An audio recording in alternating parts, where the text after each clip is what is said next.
aux ports de l'Europe du Nord, et notamment à Rotterdam, le premier d'entre eux. Olivier Sibyl, Yves Le Bacon et Frédéric Cotenceau s'y sont rendus.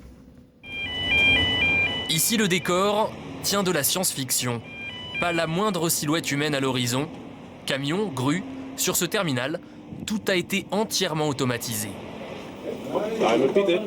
Les seuls employés, ou presque, sont ceux des postes de contrôle. Dans celui-ci, 3 personnes suffisent pour superviser le chargement de 5 bateaux simultanément.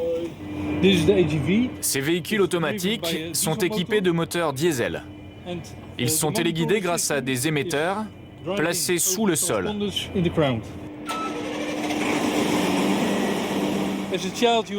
En fait, on est un peu comme des enfants qui jouent avec leur train électrique.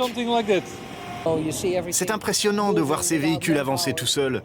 Nous pensons vraiment que c'est ça l'avenir. 10 000 hectares, 400 millions de tonnes de marchandises traitées chaque année. Le port de Rotterdam est de très loin le plus grand d'Europe. Les vieux canaux du centre-ville ne sont plus là que pour le folklore. Aujourd'hui, le port s'étend sur plus de 40 km. Il possède sa propre autoroute où se croisent en permanence des milliers de camions. Ici, tout est organisé en secteurs bien spécialisés. Dans ces gigantesques entrepôts, par exemple, 3000 tonnes de fruits arrivent chaque jour du monde entier.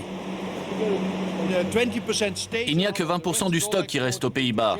Tout le reste est exporté vers l'Allemagne, mais aussi vers le nord de la France et Rungis, ou encore vers les pays scandinaves et l'Europe de l'Est. Rotterdam est aussi spécialisé dans les produits pétroliers. On y compte 5 raffineries et des terminaux équipés pour recevoir les plus grands bateaux du monde. Rotterdam est l'un des plus gros marchés pétroliers, comme Houston aux États-Unis ou Singapour en Asie. Chaque année, on a plus de 50 millions de mètres cubes de produits pétroliers qui sont stockés dans nos terminaux. Si le port a connu un si fort développement, c'est surtout grâce à sa position stratégique. Pour rejoindre toute l'Europe du Nord, les marchandises peuvent remonter le Rhin sur des barges ou des péniches. Mais depuis peu, les autorités misent aussi beaucoup sur le transport ferroviaire. La dernière innovation, c'est cette ligne express à destination de l'Allemagne. C'est une ligne spéciale d'environ 160 km de long dédiée exclusivement au fret.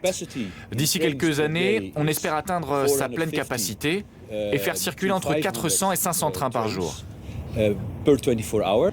Aujourd'hui, le port de Rotterdam est au bord de la saturation. Il n'y a presque plus de terrain disponible.